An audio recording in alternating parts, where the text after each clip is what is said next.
we're going to start. Here is Chapter 10, Blue Sky and Goodbye. Lena slept restlessly that night.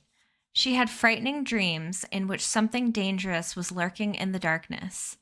When the lights went on in the morning and she opened her eyes, her first thought was of the door in the pipeworks, and then right away she felt a thud of disappointment because the door was locked and someone else, not her, knew what was behind it. She went in to wake Granny. "Time to get up," she said, but Granny didn't answer. She was lying with her mouth half open and breathing in a strange, hoarse way. "Don't feel good," she finally said in a weak voice. Lena felt Granny's forehead. It was hot. Her hands were very cold. She ran for Mrs. Murdo, and after that, to Clothing Square to tell Captain Fleary she would not be coming to work today. Then she ran to Oliver Street to the office of Dr. Tower, where she banged on the door until the doctor opened it. Dr. Tower was a thin woman with uncombed hair and shadows under her eyes. When she saw Lena, she seemed to grow even more tired. "Dr. Tower," Lena said, "my grandmother is sick. Will you come?" "I will," she said, "but I can't promise to help her. I'm low on medicine." "But come and look. Maybe she doesn't need medicine." Lena led the doctor the few blocks to her house. When she saw Granny, the doctor sighed. "How are you, Granny Mayfleet?" she asked. Granny looked at the door blearily. "I think ill," she said. Dr. Tower laid a hand across her forehead. She asked her to stick out her tongue, and she listened to her heart and her breathing.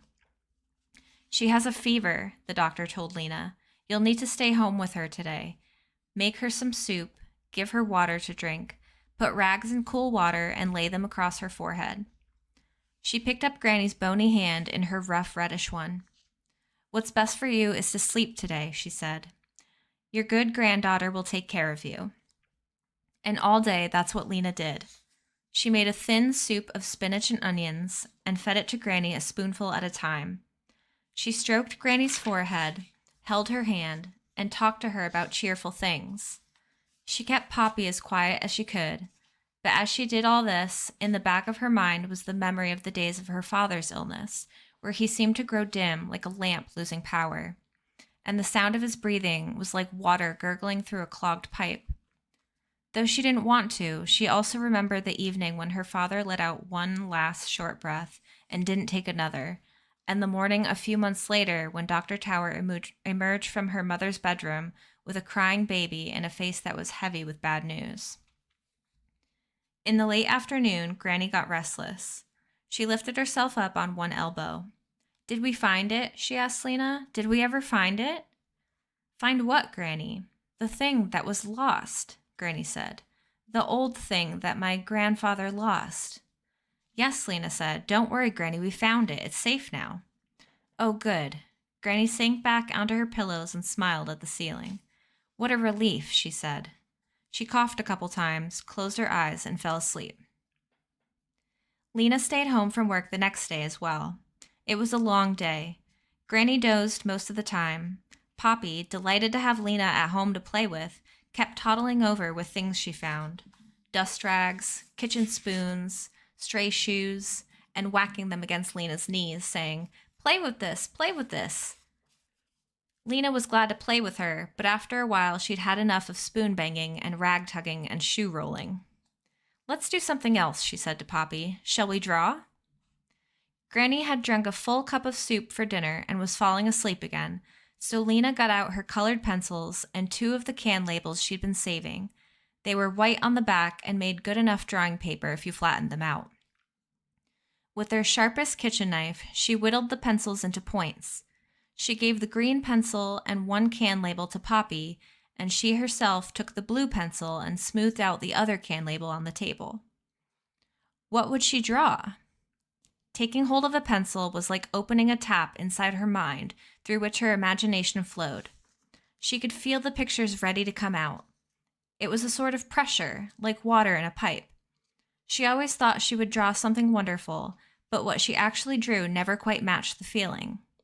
It was like when she tried to tell a dream. The words never really captured how it felt. Poppy was grasping the pencil in her fist and making a wild scribble. "Look it," she cried. Lovely, said Lena. Then, without even a clear idea of what it was to be, she began her own picture. She started on the left side of the can label. First, she drew a tall, narrow box, a building. The more boxes next to it, a cluster of buildings. Then she drew a few tiny people walking on the street below the buildings. It was what she nearly always drew, the other city, and every time she drew it, she had the same frustrating feeling. There was more to be drawn. There were other things in this city. There were marvels there, but she couldn't imagine what they were. All she knew was that this city was bright in a different way from Ember. Where the brightness came from, she didn't know. She drew more buildings and filled in the windows and doors. She put in street lamps, she added a greenhouse. All the way across the paper, she drew buildings of different sizes. All the buildings were white because that was the color of the paper. She'd set her pencil down for a moment and studied what she'd done. It was time to fill in the sky. In the pictures she'd done with regular pencils, the sky was its true color, black. But this time, she made it blue since she was using her blue pencil. Methodically, as Poppy scratched and scribbled beside her, Lena colored in the space above the buildings, her pencil moving back and forth in short lines until the entire sky was blue. She sat back and looked at her picture. Wouldn't it be strange, she thought, to have a blue sky? But she liked the way it looked. It was beautiful. A blue sky. Poppy had started using her pencil to poke holes in her paper. Lena folded up her own picture and took Poppy's away from her. Time for dinner, she said. Sometime deep in the night, Lena woke suddenly, thinking she'd heard something. Had she been dreaming? She lay still, her eyes open in the darkness. The sound came again, a weak, trembling call. Lena. She got up and started for Granny's room. Though she had lived in the same house all her life, she still had trouble finding her way at night, when the darkness was complete. It was as if walls had shifted slightly and furniture moved to new places. Lena stayed close to the walls, feeling her way along. Here was her bedroom door. Here was the kitchen and the table. She winced as she stubbed her toe on one of the legs. A little farther, and she'd come to the far wall and the door to Granny's room. Granny's voice was like a thin line in the dark air. Lena, come and help. I'm coming, Granny, she called. She stumbled over something, a shoe maybe, and fell against the bed. Here I am, Granny, she said. She felt for Granny's hand. It was very cold. I feel so strange, said Granny. Her voice was a whisper. I dreamed about my baby, or someone's baby. Lena sat down on the bed. Carefully, she moved her hands over the narrow ridge of her grandmother's body until she came to her shoulders. There, her fingers tangled in the long wisps of Granny's hair. She pressed a finger against the side of Granny's throat to feel for her pulse, as the doctor had shown her. It was fluttery, like a moth that had hurt itself, and its flapping in crooked circles. Can I get you some water, Granny? Lena asked. She couldn't think what else to do. No water, Granny said. Just stay for a while. Lena tucked one foot underneath her and pulled part of the blanket over her lap. She took hold of Granny's hand again and stroked it gently with her finger. For a long time, neither of them said anything. Lena sat listening to her grandmother's breathing. She would take a deep, shuddering breath and let it out in a sigh. Then there would be a long silence before the next breath again. Lena closed her eyes. No use keeping them open. There was nothing to see but the dark. She was aware only of her grandmother's cold, thin hand and the sound of her breathing. Every now and then, Granny would mumble a few words Lena couldn't make out, and then Lena would stroke her forehead and say, Don't worry, it's all right. It's almost morning, though she didn't know if it was or not. After a long time, Granny stirred slightly and seemed to come awake. You go to bed, dear, she said. I'm all right now. Her voice was clear but very faint. Go back to sleep. Lena bent forward until her head rested against Granny's shoulder. Granny's soft hair tickled her face. All right then, she whispered. Good night, Granny. She squeezed her grandmother's shoulders gently, and as she stood up, a wave of terrible loneliness swept over her. She wanted to see Granny's face, but the darkness hid everything. It might still be a long time until morning, she didn't know. She groped her way back to her own bed and fell into a deep sleep, and then, hours later, the clock tower struck 6 and the lights came on. Lena went fearfully into her grandmother's room. She found her very pale and very still, all the life gone out of her.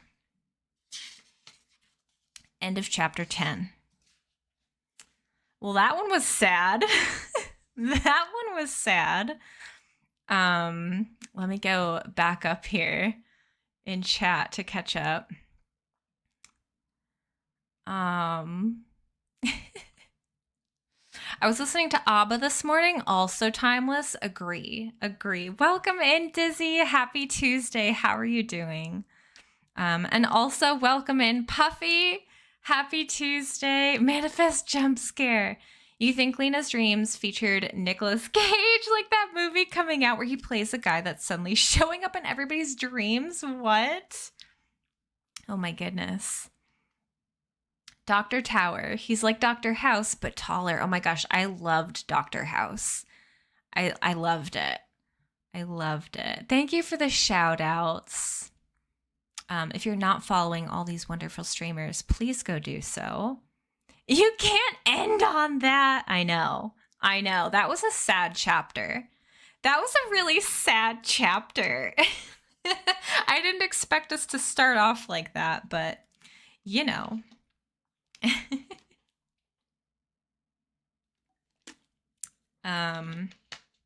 I promise the books are not like that sad. I forgot about that. It's been a very long time since I've read these books.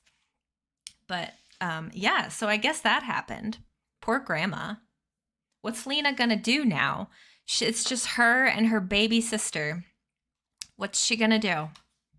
Let's find out in chapter 11. Lizzie's groceries. Lena spent all that day in Mrs. Murdo's house.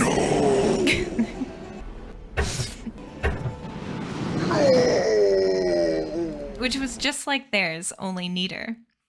There was one couch and one fat chair covered in fuzzy striped material, and one big table. Only Mrs. Murdo's table wasn't wobbly like theirs.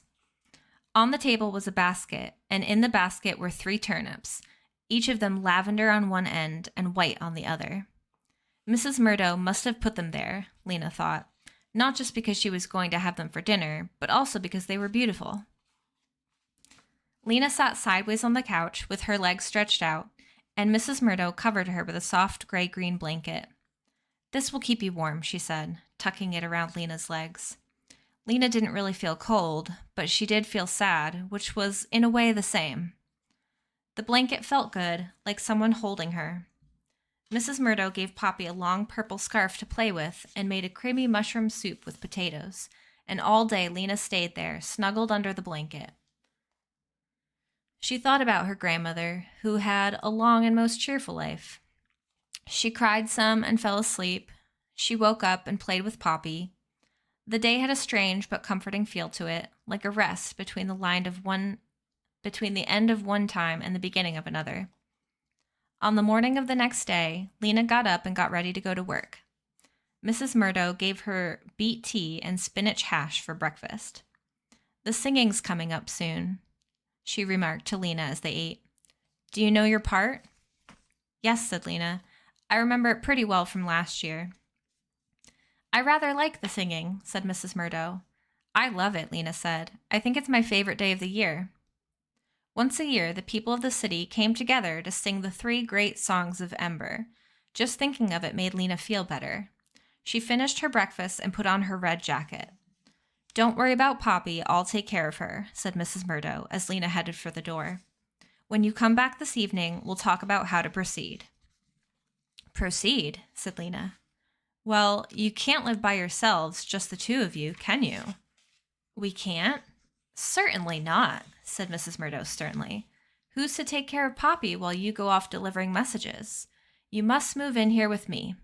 I have an empty bedroom after all, and quite a nice one. Come and look." She opened a door at the far end of the living room, and Lena peeked in. She had never seen such a beautiful, cozy room. There was a big, lumpy bed covered with a faded blue blanket, and at its head 4 plump pillows. Next to the bed was a chest of drawers with drawer handles shaped like teardrops and a mirror attached to the top.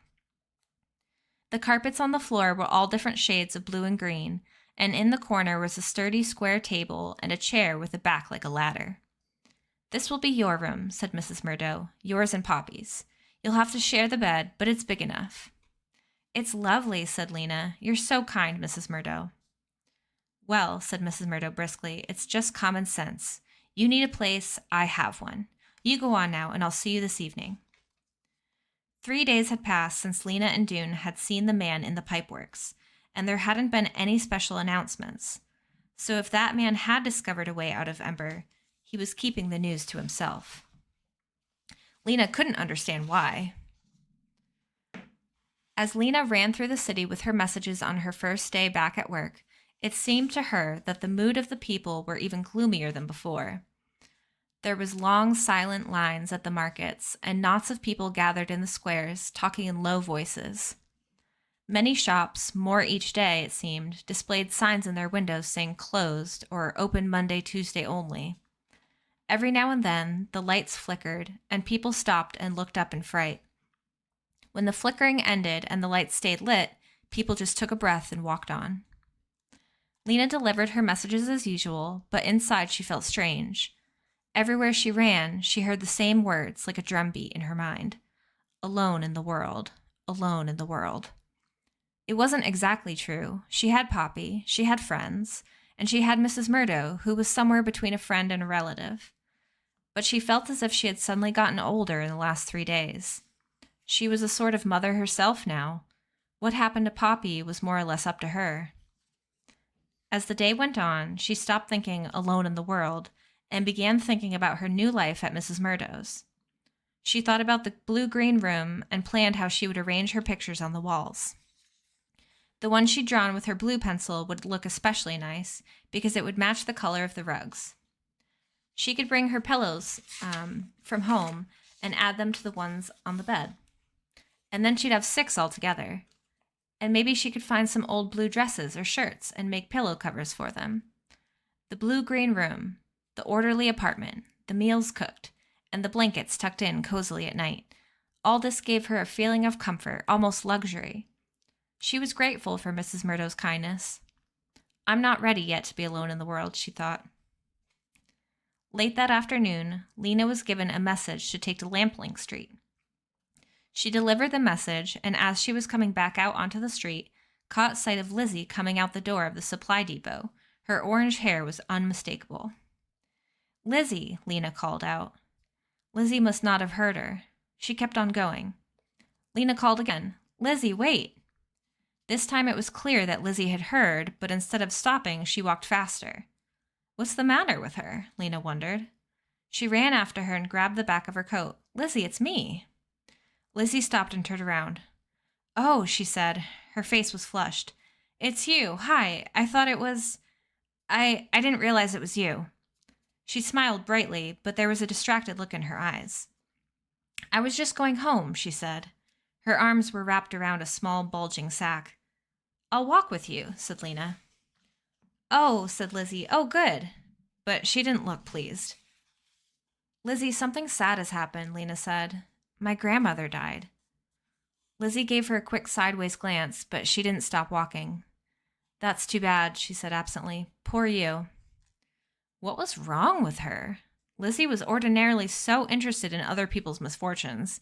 She could be sincerely sympathetic, too, when she wasn't wrapped up in her own troubles. Lena changed the subject. "What's in the sack?" she asked. "Oh, just some groceries," said Lizzie. "I stopped at the market after work." "You did?"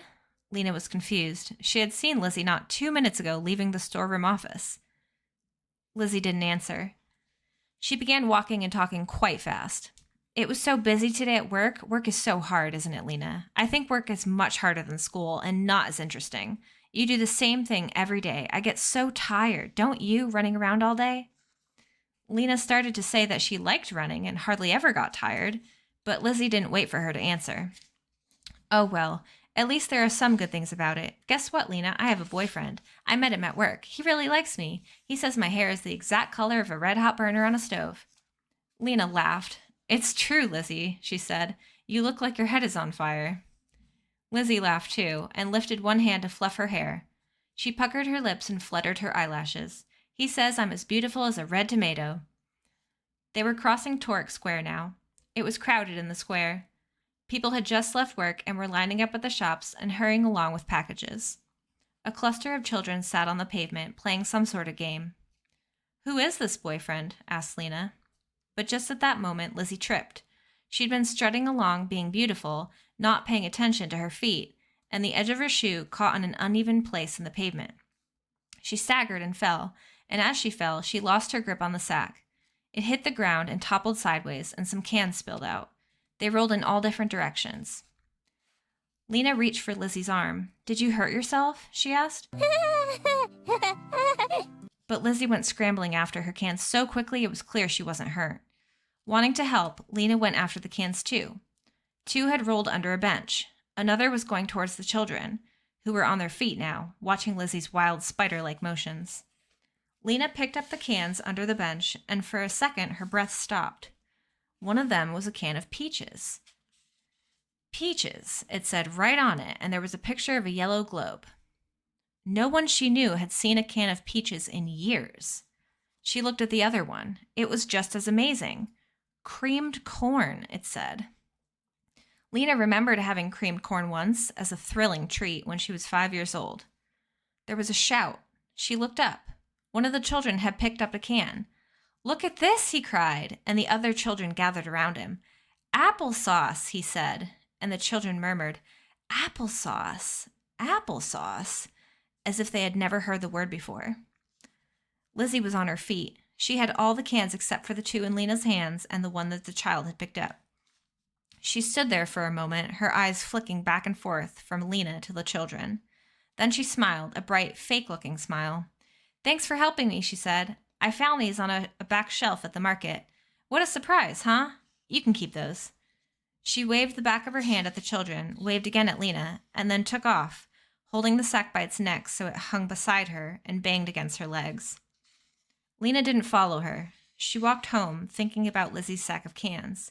You simply did not find cans of peaches and applesauce and cream corn on the back shelves of markets. Lizzie was lying. And if the cans hadn't come from the market, where had they come from? There was only one answer. They had come from the storerooms. Somehow, Lizzie had gotten them because she worked in the storeroom office. Had she paid for them? How much? Or had she taken them without paying? Mrs. Murdo had cooked a dinner of beet and bean stew for them that night. When Lena showed her the two cans, she gasped in astonishment. Where did you get these? She asked. From a friend, said Lena. And where did your friend get them? Lena shrugged. I don't know. Mrs. Murdo frowned slightly, but didn't ask any more questions. She opened the cans, and they had a feast. Creamed corn with their stew and peaches for dessert. It was the best meal Lena had had in a very long time, but her enjoyment of it was tainted just a little by the question of where it had come from. The next morning, Lena headed for Broad Street. Before she started delivering messages today, she was going to have a talk with Lizzie.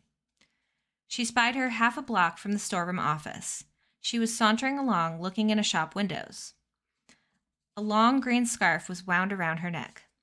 Lizzie ran up swiftly behind her. Lizzie, she said. Lizzie whirled around.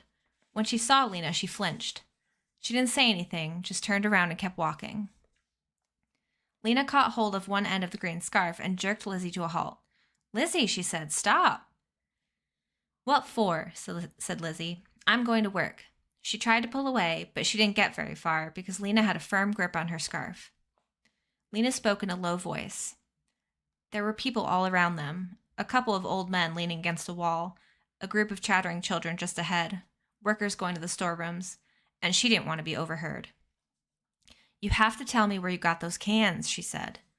I told you, I found them on a back shelf at the market. Let go of my scarf. Lizzie tried to wrench her scarf out of Lena's grip, but Lena held on.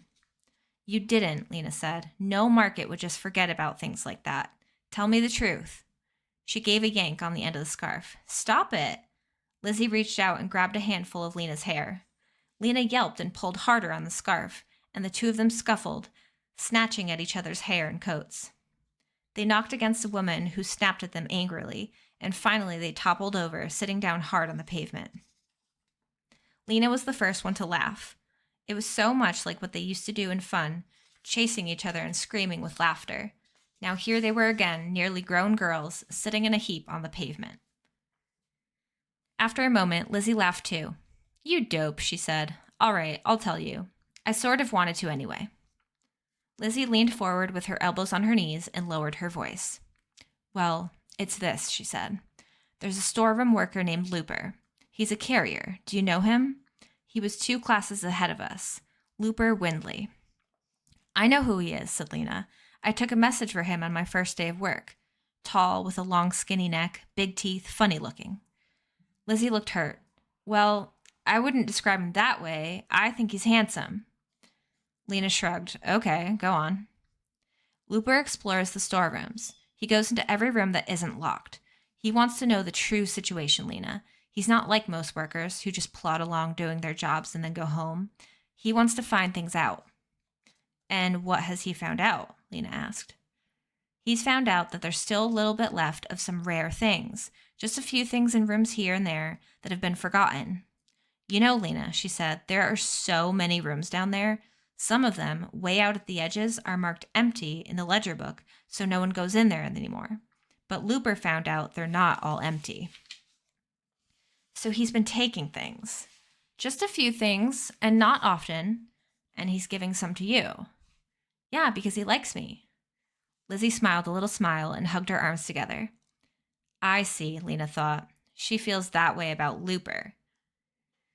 "But Looper's stealing," said Lena. "And Lizzie, he isn't just stealing things for you. He has a store. He steals things and sells them for huge prices."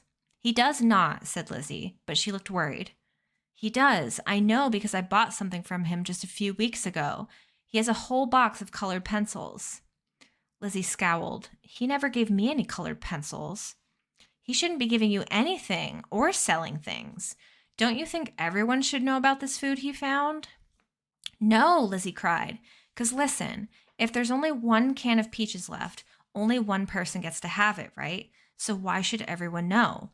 They just end up fighting over it. What good would that be?" Lizzie reached out and put a hand on Lena's knee.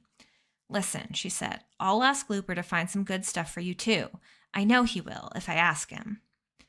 Before she had time to think, Lena heard herself saying, "What kind of good stuff?"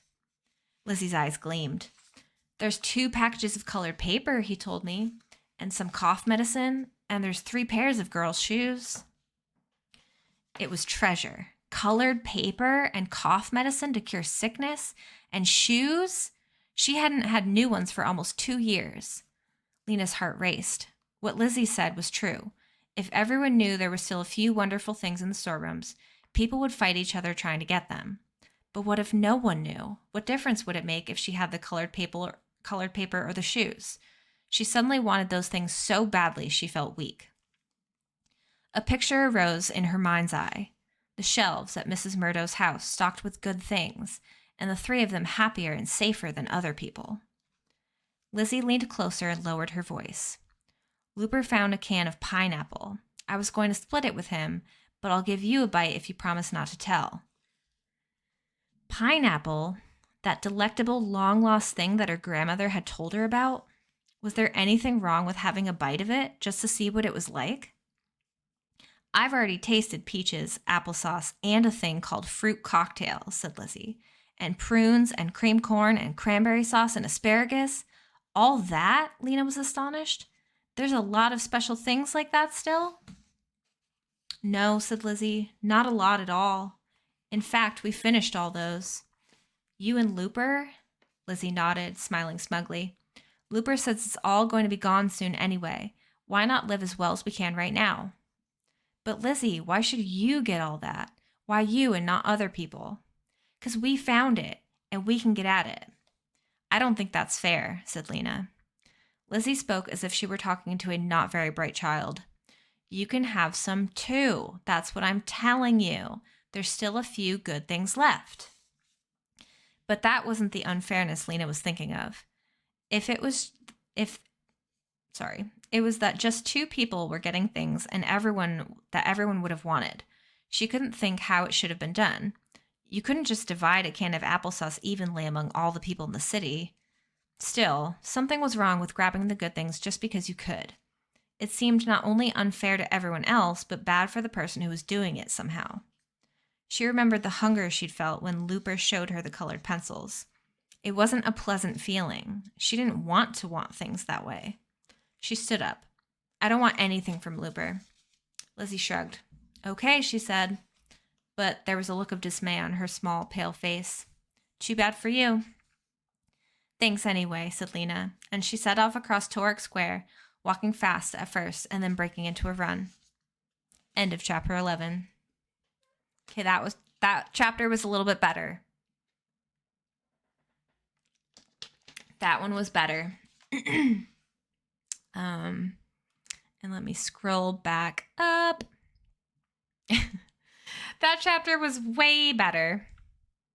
We need the soup. Oh my goodness. Car, welcome in. I'm finally home. Oh my gosh, Car, I'm so glad you're home. Happy Tuesday. How are you doing, Car? How was your day? Pretty sure it makes more sense for you to move in with the girls lady. There's two of them and one of you. I know, right? What the heck? Maybe their place was smaller and she had a better place. Maybe. I don't know. Your hair's on fire. No wonder you're in a hurry. I wish I was beautiful as a red tomato. Instead, I'm just handsome.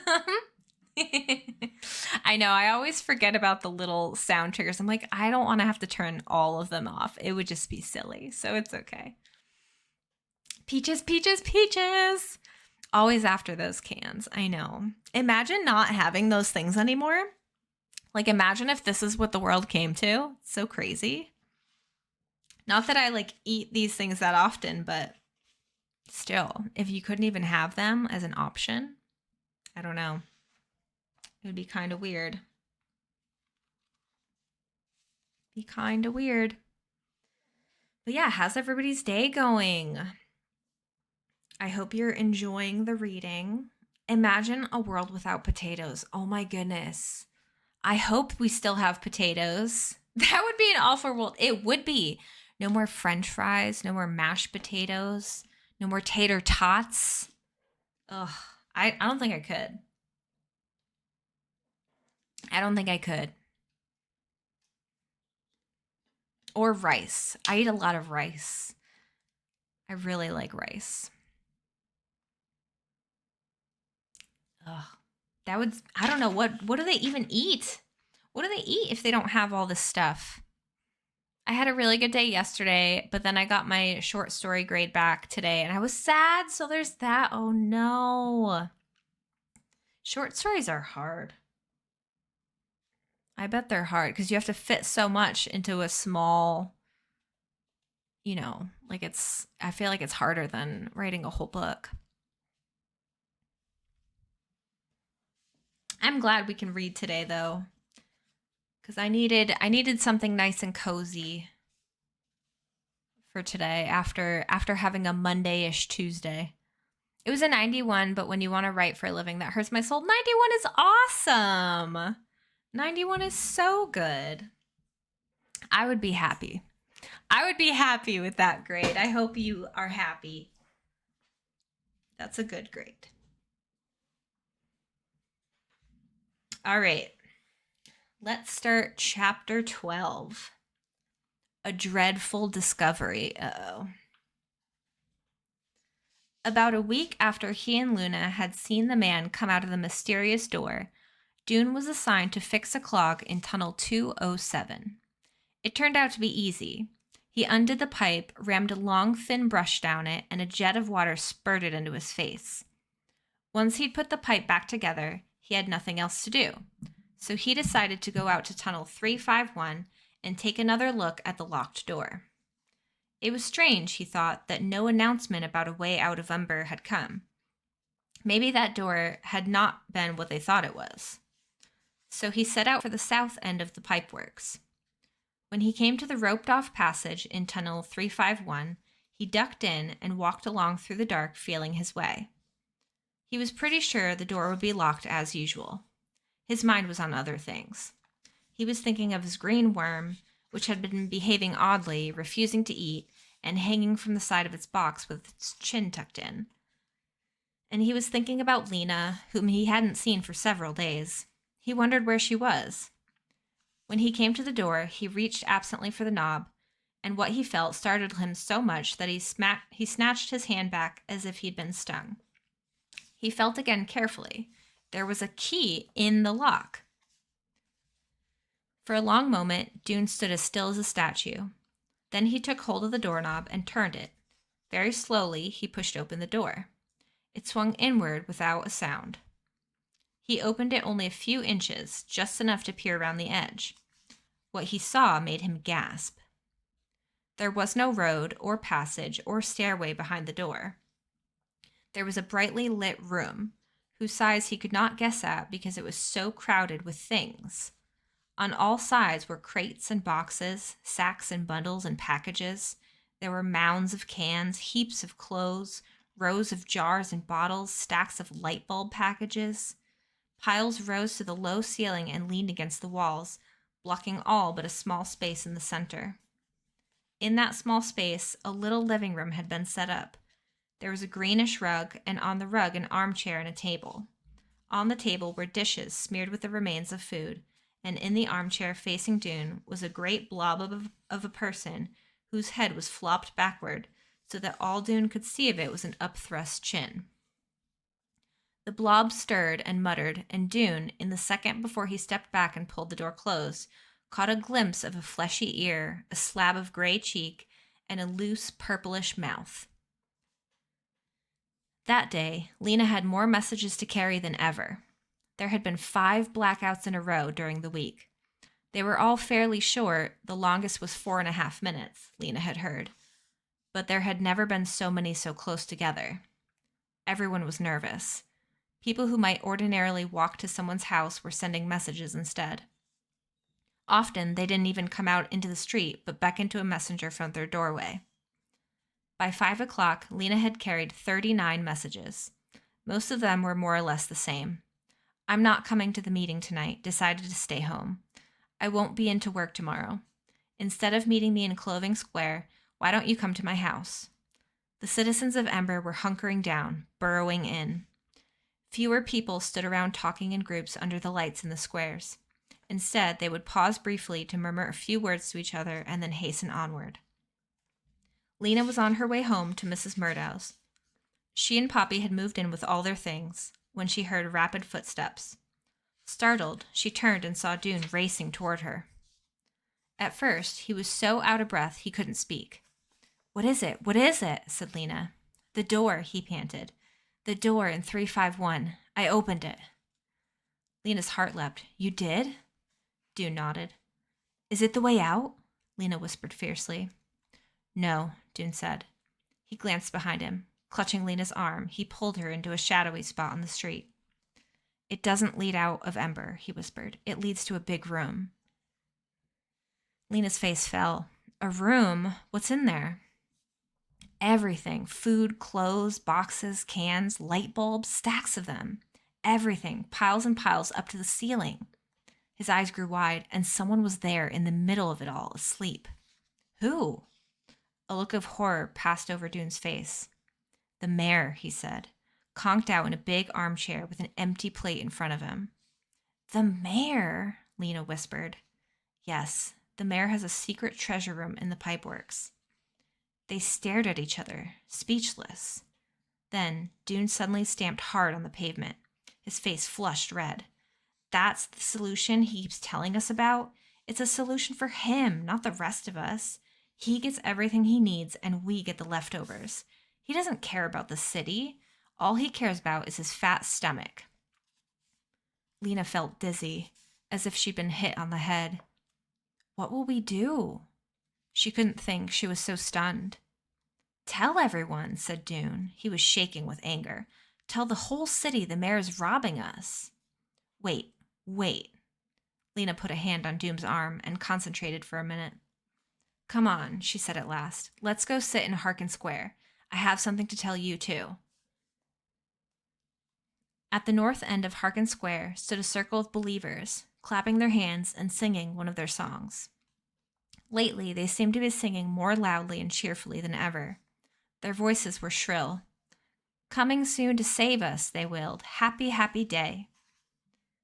Near the gathering hall steps, something unusual was happening. 20 or so people were pacing around and around, carrying big signs painted on old planks and on big banners made of sheets. The signs said, "What solutions, Mayor Cole? We want answers." Every now and then, the demonstrators would yell these slogans out loud. Lena wondered if the mayor was paying any attention. Dune and Lena found an empty bench on the south side of Harkin Square and sat down. "Now listen," said Lena. "I am listening," said Dune, though his face was still red and the look on his face was stormy. "I saw Lizzie coming out of the storerooms yesterday," Lena said. "She told him about the cans and Lizzie's new friend Looper and what Looper was doing." Dune pounded his fist on his leg. "That's 2 of them doing it then," he said. "Wait, there's more. Remember how I thought there was something familiar about the man who came out of the door? I've remembered what. It was that way he walked, sort of dipping over sideways, and also that hair, that black hair all unbrushed and sticking out. I've seen him twice. I don't know why I didn't remember who it was right away. Maybe because I've only seen him from the front. I took a message for him on my first day." Dune was jiggling with impatience. "Well, who was it? Who is it?" "It was Looper. Looper, who works in the storerooms, Lizzie's boyfriend. And Dune," Lena leaned forward, "it was a message to the mayor that he gave to me. And it was this: delivery at 8. Dune's mouth dropped open. "So that means he's taking things from the storeroom for the mayor, and he's giving some to Lizzie and selling some in his store." "Oh," cried Dune. He slapped his hand against his head. "Why didn't I get it before? There's a hatch in the ceiling near tunnel 351. It must go right up into the storerooms. Looper comes through there. That's what we heard that day, remember? A sort of scraping. That would have been the hatch opening. Then a thud, his sack of stuff dropping through. And then a sound like someone jumped down and landed hard on the ground. And then walking slowly because he was carrying a load. And walking quickly on the way out because he left it all for the mayor." Lena took a deep breath. Her heart was drumming and her hands were cold. "We have to think what to do," she said. "If this were an ordinary situation, the mayor would be the one to tell." "But the mayor is the one committing the crime," said Dune. "So then we should tell the guards, I guess," said Lena. "They're next in authority to the mayor." "Though I don't like them much," she added, remembering how she'd been so roughly hustled down the stairs from the roof of the gathering hall, especially the chief guard. "But you're right," Dune said. "We should tell the guards.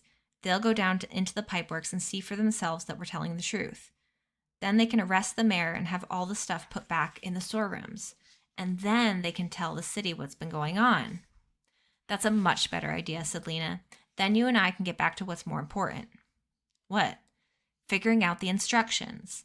Now that we know that the door we found wasn't the right one, we have to find the right one." "I don't know," said Dune. "We might be all wrong about those instructions. They could just be about some old pipeworks tool closet." He made a sour face. "Instructions for Eggerston? Who's Eggerston or Eggersman or whoever it was? Why couldn't he have just been an especially stupid pipeworks guy who needed instructions to find his way around?" He shook his head. "I don't know. I think maybe those instructions are just hogwash." "Hogwash? What's that?" "It means nonsense. I read it in a book in the library." "But they can't be nonsense. Why would they have been kept in a box like that, with a strange lock?" But Dune didn't want to think about the instructions right then. "We'll figure it out tomorrow," he said. "Right now, let's go find the guards." "Wait," said Lena, catching hold of his sleeve on his jacket. "I have one more thing to tell you." "What?" "My grandmother died." "Oh," Dune's face fell. "That's so sad," he said. "I'm sorry." His sympathy made tears spring to Lena's eyes. Dune looked startled for a moment, and then he took a step toward her and wrapped his arms around her. He gave her a squeeze so quick and tight that it made her cough, and then it made her laugh. She realized all at once that Dune, thin, dark-eyed Dune with his troublesome temper and his terrible brown jacket and his good heart, was the person that she knew better than anyone now. He was her best friend. Thanks, she said. Well, she smiled at him. Let's go and talk to the guard. They crossed the square and climbed the steps of the gathering hall. Sitting at the big reception desk outside the door of the mayor's office was the assistant guard, Barton Snowd, the same one Lena had encountered her first time here. Snowd looked bored. His elbows were on the desk, and his chin was moving very slowly from side to side. Sir, said Dune, we need to speak with you. The guard looked up. Certainly, he said. Go right ahead. In private, said Lena. The guard looked puzzled. His small eyes darted back and forth. This is private, he said. No one here but me. But anyone could come along, said Dune. What we have to say is secret and very important. Very important, said Snowd. Secret. His face brightened. Grunting, he raised himself up from his chair and motioned them into a narrow hallway off the side of the main hall. Okay, what is it? He said. They told him. As they spoke, interrupting each other to make sure they got in all the details, the guard's eyebrows gradually lifted together higher and higher over his eyes. You saw this room, he said. This is true? Are you sure? He was chewing faster now. You mean the mayor? You mean the mayor is... At that moment, a little way down the hall, a door opened. Through it came 3 more guards, including, Lena spotted him by his beard, the chief guard. They strode forward, talking to each other in low voices, and as they passed, the chief guard threw a quick glance at Lena. Does he recognize me? Lena wondered. She couldn't tell. Barton Snowd finished his sentence in a husky whisper.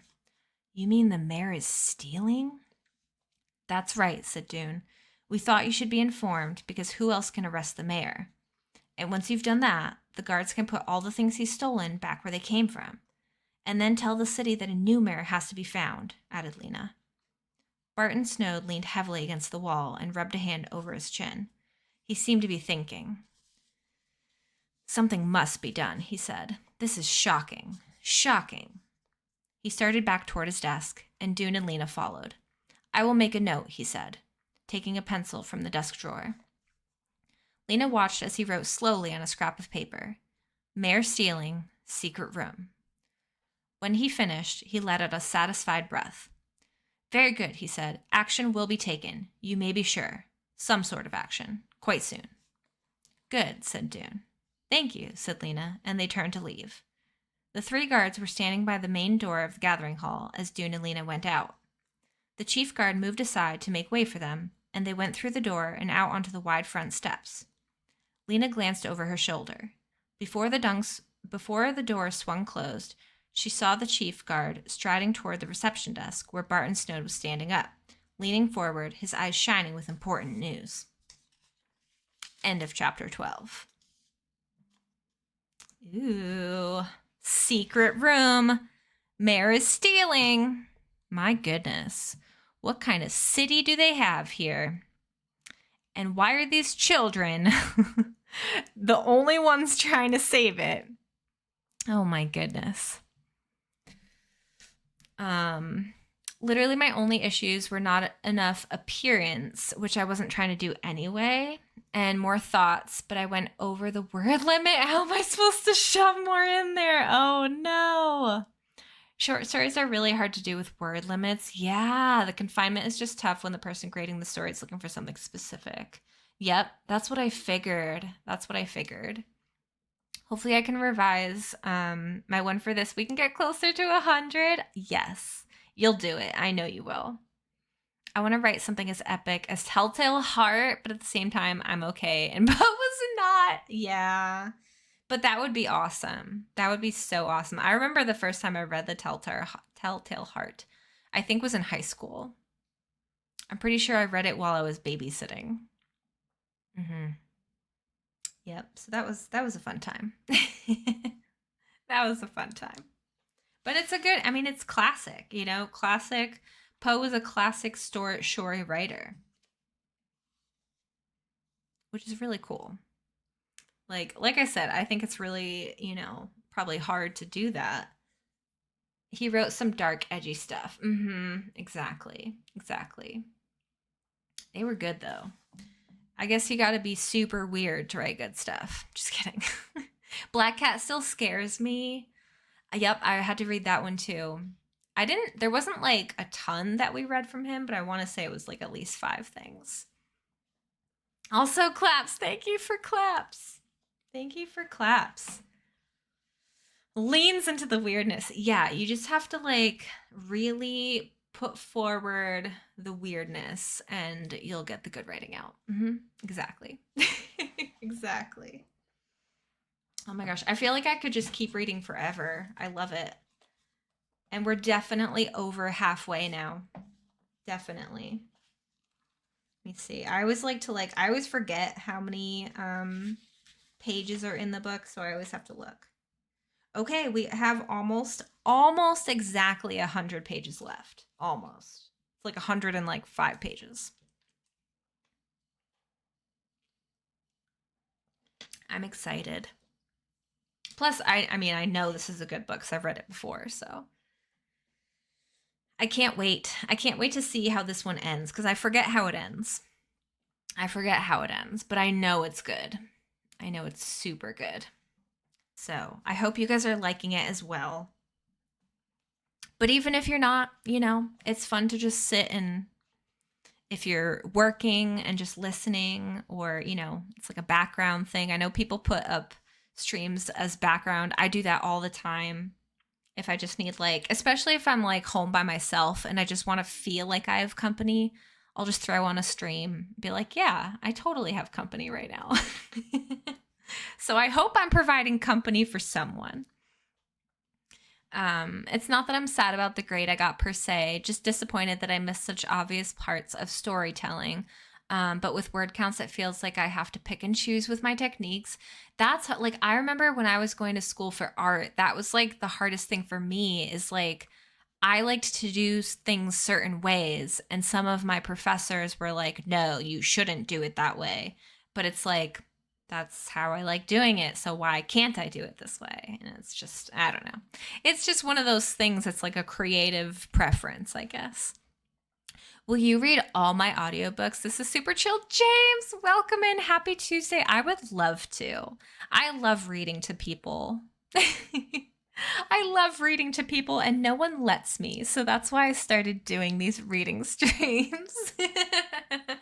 Because no one wants me to read to them. So I'm just forcing it on you all and hoping that you like it anyways. You should do it that way. That's what makes it your art. Exactly. Everyone is missing out. Like Telltale Heart had next to no appearance noted. Wow, I really can't talk today. I went the same route. All I said was the girl had sneakers. So what do they mean by no appearance? Like, what is that supposed to mean? What does that even mean? Is that like a specific writing thing? Professors that try to enforce creative preferences are annoying. I know. Yes, exactly. 100%. It's like just because you do it that way and that's the way you have to teach doesn't mean I have to do it that way. Ma'am. You need to describe your character. Oh, okay. So like, yeah, like describing. Okay. Ma'am.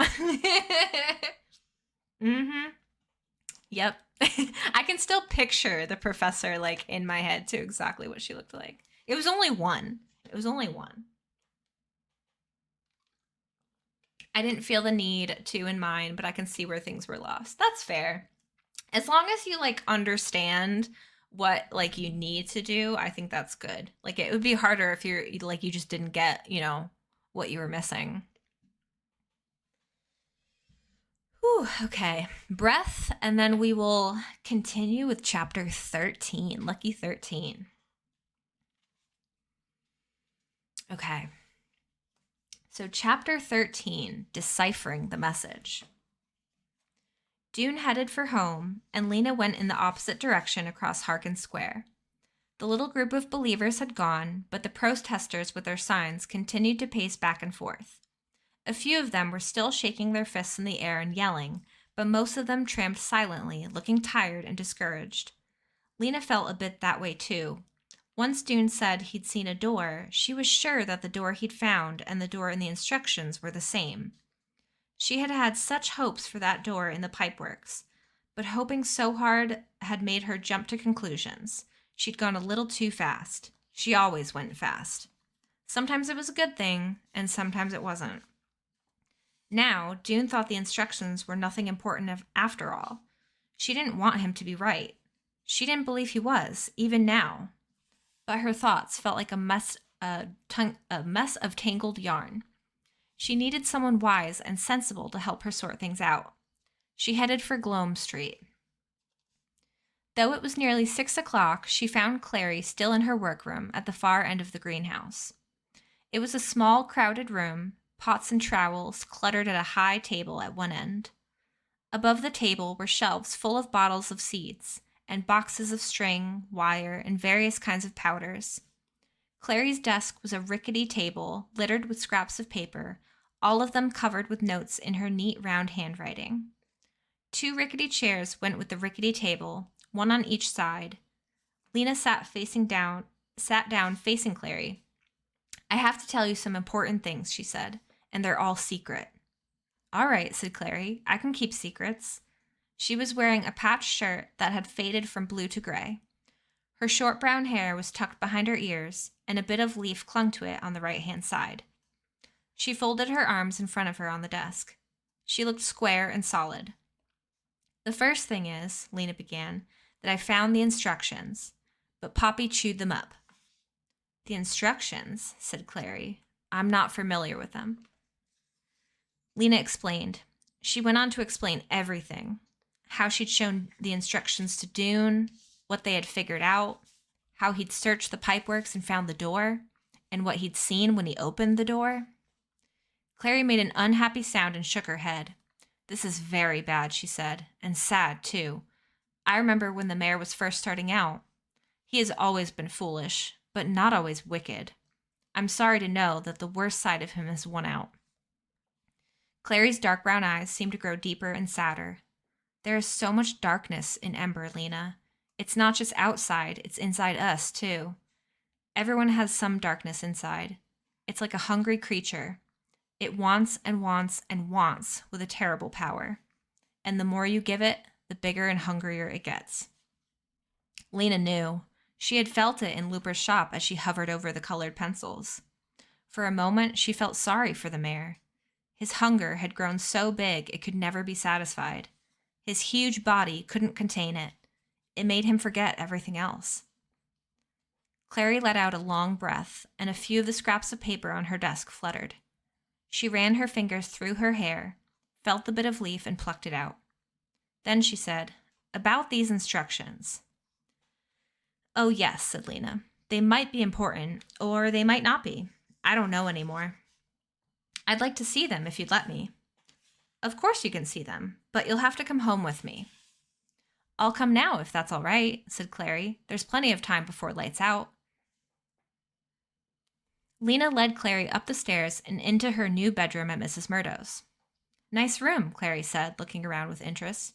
"And I see you have a sprout." "A what?" said Lena. "Your bean," said Clary, pointing at the little pot of dirt on the windowsill. Lena bent to see what Clary was talking about. Sure enough, the dirt was heaving up a little. She touched the pushed-up part, brushed away the dirt, and discovered a pale green loop. It looked like a neck, as if a creature in the bean were trying to escape, but it hadn't yet managed to pull its head out. Of course she already knew that plants grew from seeds, but to have put that flat white bean in the dirt, to have almost forgotten about it, and now to see it forcing its way up into the air. "It's doing it," she said. "It's coming to life." Clary nodded, smiling. "Still amazes me every time I see it," she said. Lena brought out the instructions, and Clary sat down at the table to study them. She puzzled over the patchwork of scraps for a long time, tracing the lines with her finger, murmuring the parts of words.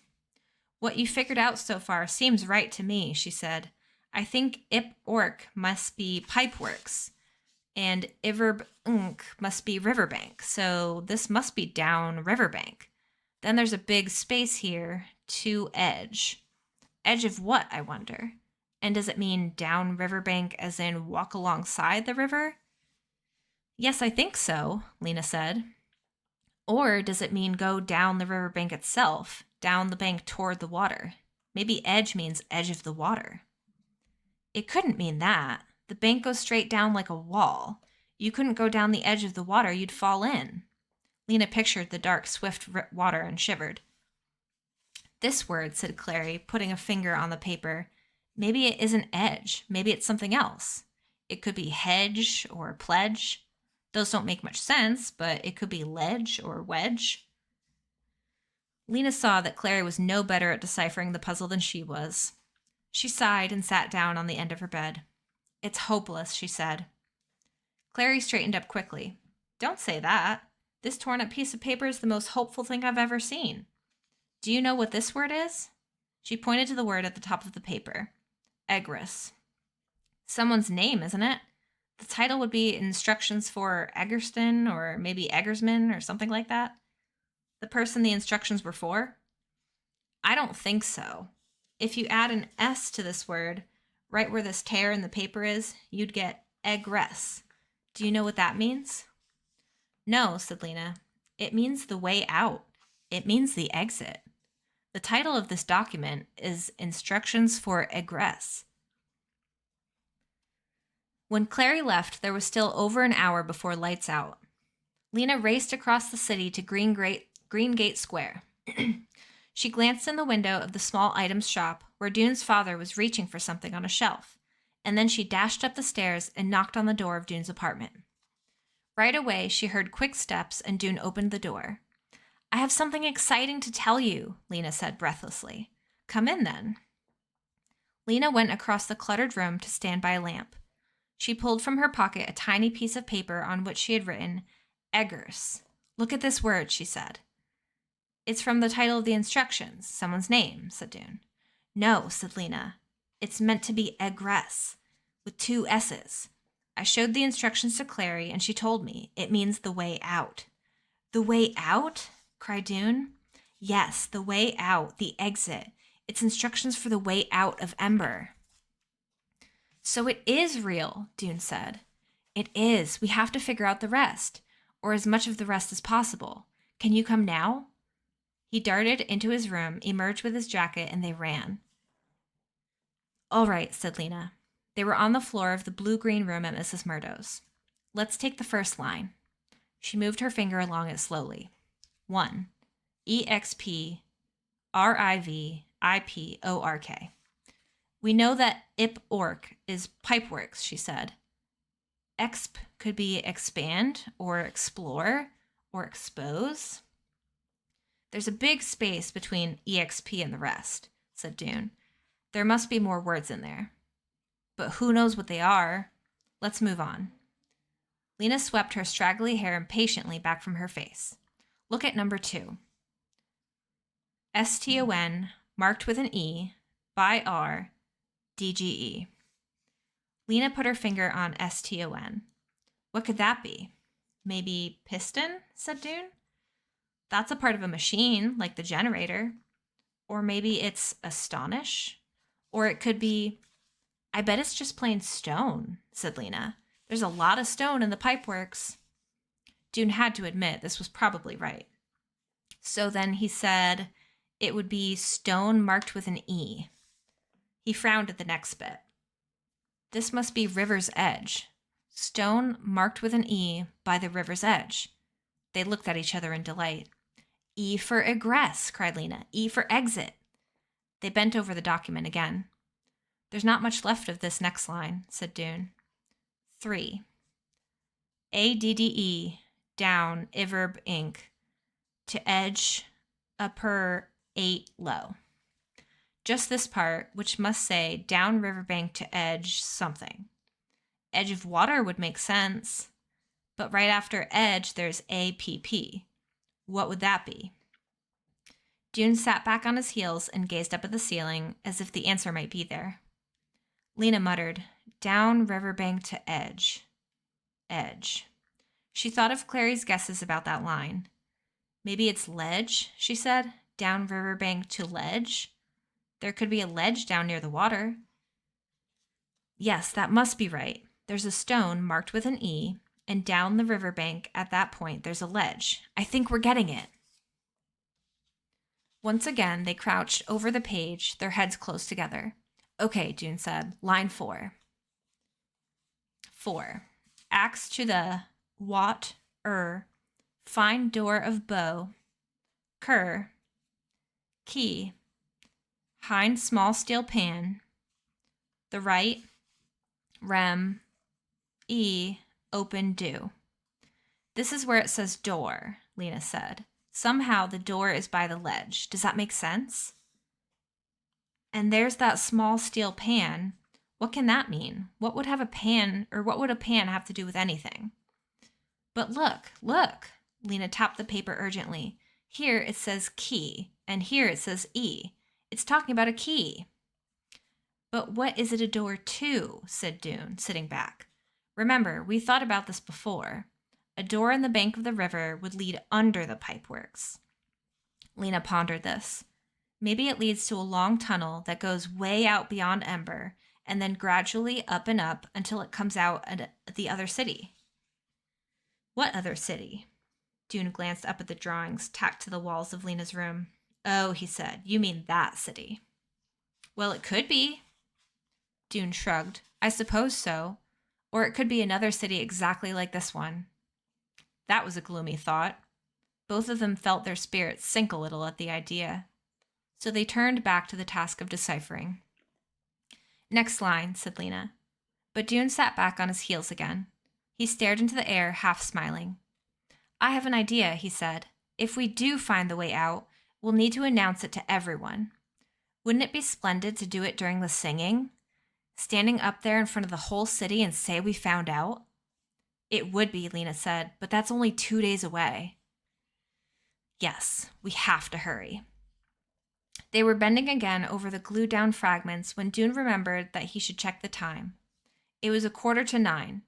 He barely had time to get home. Come again tomorrow, said Lena, and while you're at work, look for the rock marked with an E. That night, Dune had trouble sleeping. He couldn't find a comfortable position on his bed. It seemed to be made up of nothing but lumps and wrinkles, and it squeaked and groaned every time he moved. He flailed around so much that the noise woke his father, who came to his room and asked, What is it, son? Nightmares? No, said Dune, just can't sleep. Are you worrying? Frightened of anything? Dune wanted to say yes. Father, I'm worried because the mayor of our city is taking for himself the things that people need, and I'm afraid because one day our lights could go out forever. I'm worried and afraid a lot of the time, but I'm also excited because I think there's a way out and we might find it, and all those feelings are whirling around in my head, which makes it hard to sleep. He could have told his father everything. His father would have plunged in with great enthusiasm. He would have helped them decipher the instructions and expose the mayor's thievery. He would even have come down into the pipeworks and helped search for the rock marked with an E. But Dune wanted to keep these things to himself for now. Tomorrow, the guards would announce that an alert young boy had uncovered the mayor's crime, and his father, hearing the announcements along with the rest of Ember, would turn to the person next to him and say, That's my son they're talking about, my son. So in answer to his father's question, he simply said, No, father, I'm all right. Well then, see if you can't lie still, said his father. Good night, son, he added, and closed the door. Dune smoothed out his covers and pulled them up to his chin. He closed his eyes, but still he couldn't sleep. So he tried a method that had often worked for him before. He would choose a place he knew well, the school, for instance, and imagine himself walking through it, picturing it as he went in minute detail. Often his thoughts would wander, but he would always bring them back to this imaginary journey, and something about doing this would often make him sleepy. This night he decided to retrace his explorations of the pipeworks. He held his mind to the task for a long time, picturing, with all the clarity he could muster, everything he had seen in that underground realm. The long stairway, the tunnels, the door, the path along the river, the rocks along the path. He felt sleep drawing closer, a heaviness in his limbs. But just as he was about to give in to it, he saw in his mind's eye the wrinkled rocks that bordered the river at the west end of the pipeworks, the rocks whose strange ridges and creases had reminded him of writing. His eyes flew open in the dark. His heart began to hammer, and he gave up on sleeping and lay in a state of terrible impatience for the rest of the night. End of chapter 13. Ooh, we got left on a cliffhanger there. And I think I might read one more chapter. Let me see. Yeah, I think one more chapter would be good. Heck yes. Let me see. Let me go back a little bit. Take a drink. I just looked at the paper and I got the grading sheet and went, oh no. My English writing professor was pretty great. He only would try to claim certain words were improper, like things people would say but shouldn't write, without indicating their improperness, and was just like, when I looked up at these words, nothing indicated they weren't proper. So I am confusion. Oh my gosh, that is frustrating. I love the class and the professor's great, but I guess I didn't realize how his grading is. That's fair. If it's like a new class, new professor, you have to kind of learn how they grade. I'm now finally done working. Yes, Car, that's awesome. That's awesome. I love that. Car's going to be streaming soon. Hopefully, if the timing works out, maybe we'll get to raid Car. That would be nice. I have another class that just hands 100, so maybe I'm used to them babying me a little. Aw. Or maybe you're just so good that you deserve all those hundreds. I bet you deserve them.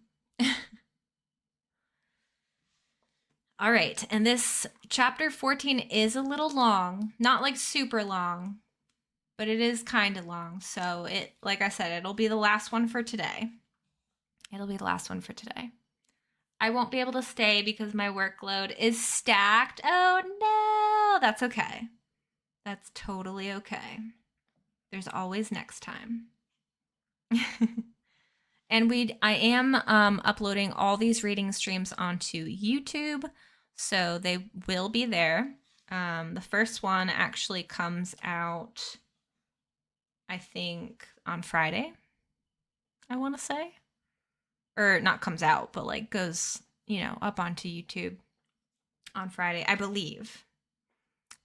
So that'll be fun. And then you can hear this reading anytime you want, which is super great, because that was one of the big reasons I wanted to kind of archive my streams on YouTube, is so that I could kind of go back and either listen or watch them and kind of look back and be like, oh my gosh, look at what I used to do. Look at my baby self doing streams way back when, so it's like a time capsule in a way of videos, which is really fun. So anyway, let's get on with our last chapter of the day. Chapter 14, The Way Out. The next day was song rehearsal day. Everyone was let off from work at 12 o'clock to practice for the singing. It was a slow morning for messages. Lena had a lot of time to sit at her station in Garn Square and think. She put her elbows on her knees, rested her chin in her hands, and stared down at the pavement in front of the bench, which was worn smooth by the many feet that had passed there. She thought about the mayor down in his room, full of plunder, gorging on the peaches and asparagus, and wrapping his huge body in elegant new clothes. She thought of his great stack of light bulbs and shook her head in bewilderment. What was he thinking? If he still had light bulbs when everyone else in Ember had run out, would he enjoy sitting in his lit room while the rest of the city drowned in darkness? And when the power finally ran out for good, all his light bulbs would be useless. Possessions couldn't save him. How could he have forgotten that? He must be thinking the same way as Looper. Everything was hopeless anyhow, so he'd live it up while he could. She leaned back against the bench, stretched her legs out, and took a long breath. Very soon, the guards would storm into the secret room and seize the mayor as he sat stuffing himself on stolen goodies. Maybe they already had. Maybe today the stunning news would come. Mayor arrested, stealing from citizens. Maybe they'd announce it at the singing so everyone could hear it. No one came with any messages to be delivered, so after a while, Lena left her station and found a step to sit on in an alley off Colie Street. She pulled back her hair and braided it to keep it from sliding around. Then she took from her pocket the copy of the instructions she'd made just after she sent her note to the mayor. She unfolded it and began to study it. This is what she was doing when, a little before 12 o'clock, she looked up to see Dune running toward her.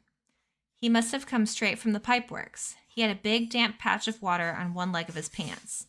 He spoke in an excited rush. "I've been looking all over for you," he said. "I found it." "Found what?" "The E. At least, it looks like an E. It must be an E, though you wouldn't know it if you weren't looking for it." "You mean the rock marked with an E in the pipeworks?" Yes, I found it." He stood breathing hard, his eyes blazing. "I'd seen it before, but I didn't think of it as an E then, just a squiggle that looked like writing. There are all these rocks that look like they're just covered with writing." "Which rocks? Where is it?" Lena was on her feet now, bouncing with excitement. "Down at the west end of the river, near where it goes into that great hole in the pipeworks wall." He paused, trying to catch his breath. "And listen," he said, "we could go there right now." "Right now?" "Yes, because of rehearsals. Everyone's going home, so the pipeworks will be closed and empty. But if it's closed, how will we get in?" Grinning, Dune produced a large key from his pocket. "I ducked into the office on my way out and borrowed the spare key," he said. Lister, he's the pipeworks director, was in the bathroom practicing his singing. He won't miss the key today, and tomorrow everyone will be off work. He did an impatient shuffle. "So come on," he said. The town clock struck the first of 12, its 12 noontime booms. Lena stuffed her copy of the instructions back in her pocket. "Let's go." The pipeworks was empty and silent. Lena and Dune went up the hallway past the rows of boots and the slickers hanging on their hooks. They didn't take any of these for themselves. This was not a pipeworks tunnel they were about to enter, they were sure. It wouldn't be dripping with water or lined with splurting pipes. They went down the long stairway and out into the main tunnel, where the river thundered alongside the path, its dark surface strewn with flecks of light. Dune led the way along the river's edge. As they neared the west end, Lena saw the rocky outcroppings Dune had described to her. They were strange, bulging shapes creased with lines like faces of the very old.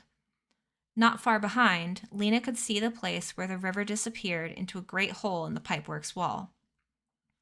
Dune knelt down beside a clump of stones.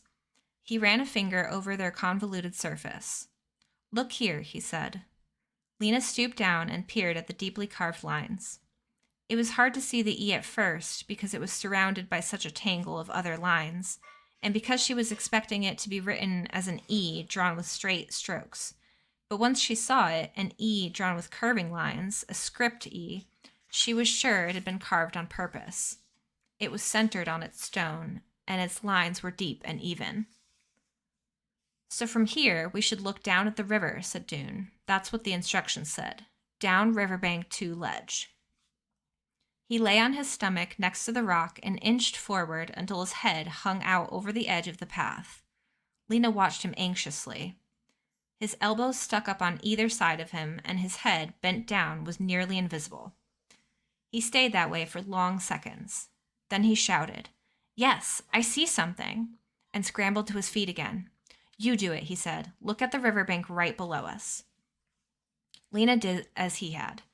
She lay down and pulled herself forward until her head was over the edge. 8 feet or so below her, she saw the black water churning by. She tucked her chin in and looked at the riverbank. It was a sheer rock wall, straight up and down and slick with spray, and at first that was all she saw. But she kept looking, and before long could make out short iron bars bolted into the bank, one below the next, almost directly below her. They were like rungs of a ladder. They were a ladder, she realized. The bars provided a way to climb down the riverbank. Not a very appealing way. The bars looked slippery, and the water below was so terribly fast. And because of the dimness and the flying spray, she couldn't actually see if there was a ledge at the bottom or not. But the E was clearly an E, and the bars were clearly a ladder. This must be the right place. Who'll go first? Said Dune. You can, Lena said, getting to her feet and stepping away. All right. Dune turned so that his back was to the river, and he eased himself carefully over the rocks, feeling for the first rung with his foot. Lena watched as he sank out of sight little by little. After a few moments, his voice called up from below. I'm down, now you come. Lena inched backward, just as Dune had, letting one foot dangle over the ledge, lower and lower, until it touched the first rung of the ladder. She shifted her weight to that foot, clinging with cold fingers to a ridge in the rock, and lowered herself slowly until she was standing on the rung with both feet.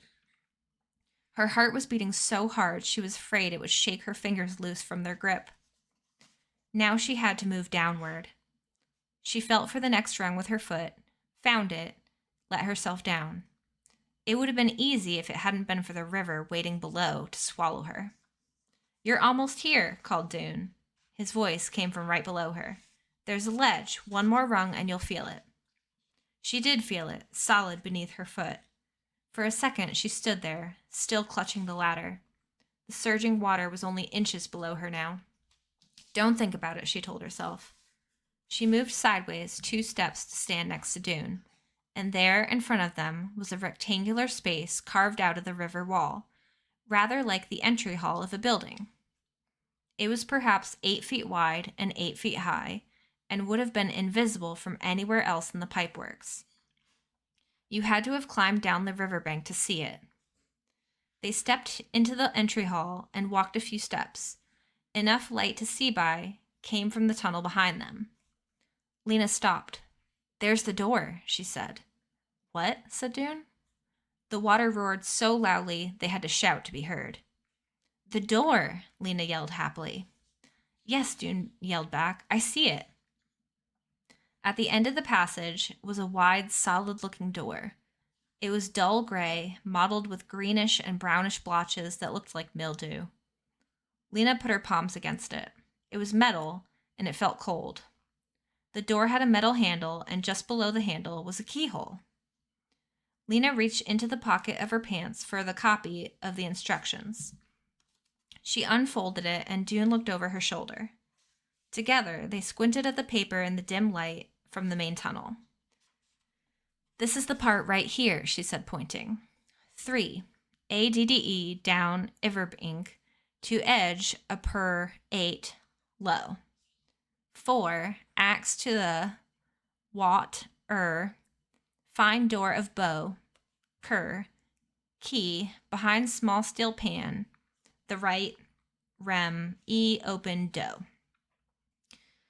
Lena ran her finger along line number 3. This must say something about down riverbank to ledge approximately 8 feet below.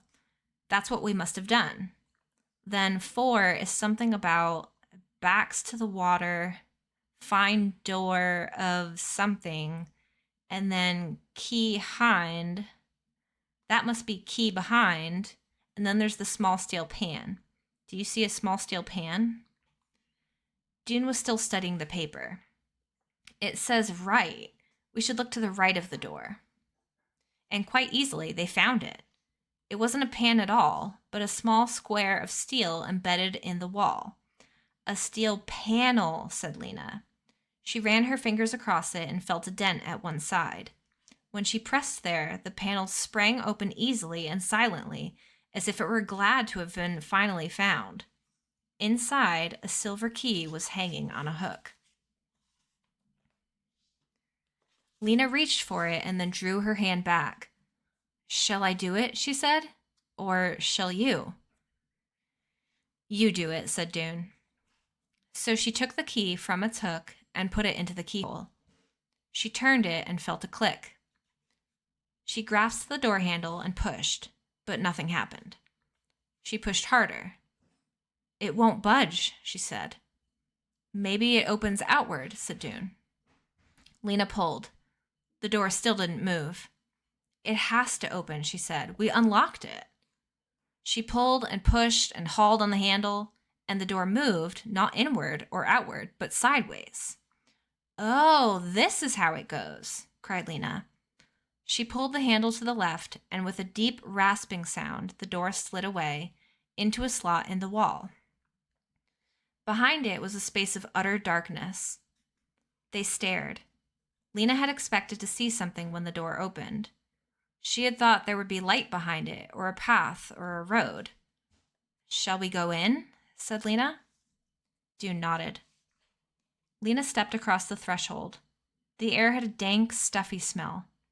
She turned to the right and put her right hand against the wall. It was smooth and flat. The floor, too, was smooth. There might be a light switch, she said.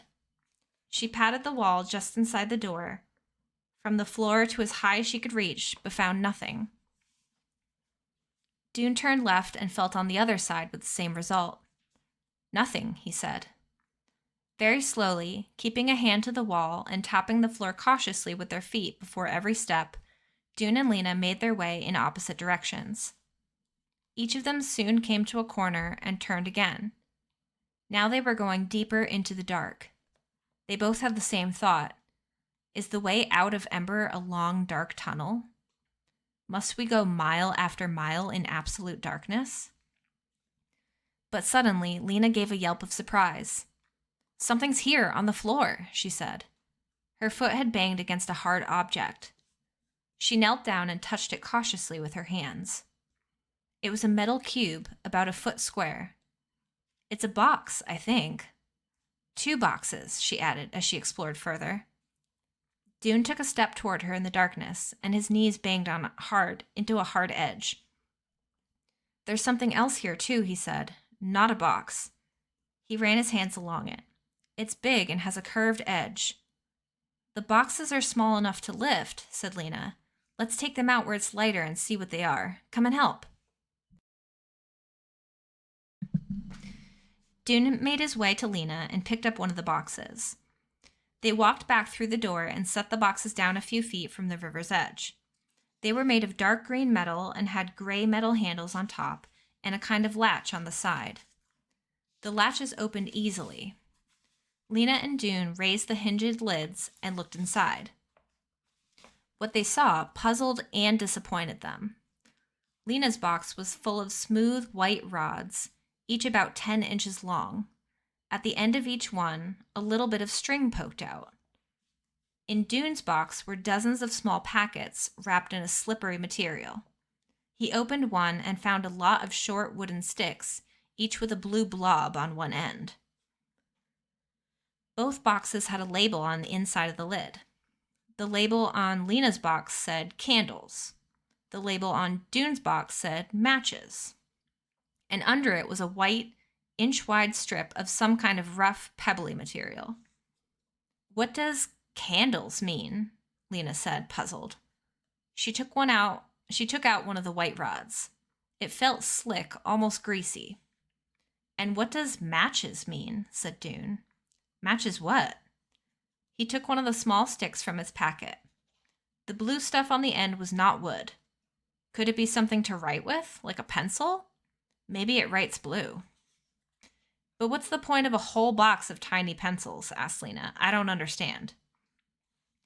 Dune frowned at the little blue-tipped stick. I don't see what else it could be, he said finally. I'll try to write something with it. On what? Dune looked around. The floor was too damp from the spray of the river to write on.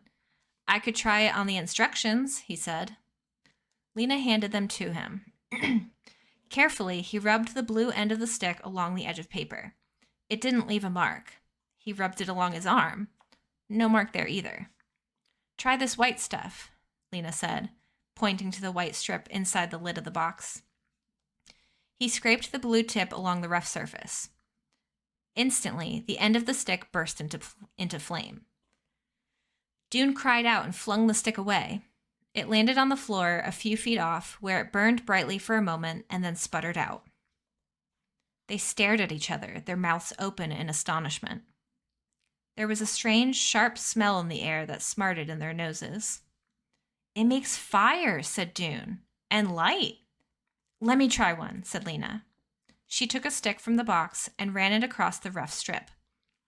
It blazed up fiercely, but she managed to hold onto it for a moment. Then she felt the heat on her fingers and let go. The flaming stick dropped over the ledge and into the river. Fire sticks, said Dune. Are they what saves Ember? I don't see how they could be, said Lena. They're so small. They go out too fast. She shivered. This was not turning out the way she thought it would. She held up one of the white things. Anyway, what are these for? Dune shook his head in bewilderment. Maybe a candle is a kind of handle, he said. Maybe you tie the stick on with a string, and then you can hold it longer while it burns? It would still go out just as fast, Lena said. Yeah, said Dune, but it's all I can think of. Let's try it. With a great deal of effort, they looped the string of a rod around one of the sticks. Lena held the rod while Dune scraped the blue tip into flame. They watched the stick flare brightly, making shadows jump up behind them. The wood turned black, and the charred fire stick crumbled and dropped to the ground. But the light didn't go out. The string itself had caught fire. As they watched, it sputtered and smoked and then burned steadily, filling the little room with a warm glow. It's the movable light, said Dune in awe. All Lena's excitement flooded back. And now, she said, we can go back into the room and see what's there. They went back down the passage to the doorway and stepped inside. Lena held the movable light at arm's length before her. In its flickering glow, they saw something made of silvery metal. They walked slowly around, examining it. It was long and low, filling up the center of the room. One end of it came to a point. The other end was flat. Across the open middle stretched 2 metal strips. 4 stout ropes were attached to the outside, one at each end and one at each side. And on the floor of the thing were 2 poles, each flattened at one end. Look, said Lena, there's a word on its side. They squatted at the pointed end and held the flame near the word. It said, in square black letters, B-O-A-T.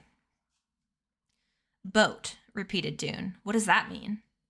I don't know, said Lena, and here's another word on these poles. Paddles. The only paddle I know is the one Mrs. Polster uses on kids who misbehave in school. Once again, she took her copy of the instructions from her pocket and consulted it, holding it in the light of the flame. Look, she said, right here. O-A-T must be boat. 5. Oat, stalked with, neck, whip, and back, aunt, eat. And the next part must say, stocked with necessary equipment, said Dune. That must be what's in the boxes. Then there's this. Lena ran her finger along the next line. 6. Oosi, ops, low, ter, head, doust, us, pa, av, x, and assist over rep. This word must be ropes, she said. Then lower? And then would this word be downstairs? Maybe it says head downstairs? Well, that doesn't make sense, said Dune. There aren't any stairs, except the ones that go up. He frowned at the word, and then he took a short, sharp breath. Downstream, he said. The word must be downstream. It must say something like, use the ropes to lower the boat and head downstream. He looked up at Lena and spoke in a full voice of wonder. The boat goes on the water. It's something to ride in. They stared at each other in the flickering light, realizing what this meant. There was no tunnel leading out of Ember. The way out was the river. To leave Ember, they must go on the river. End of chapter 14.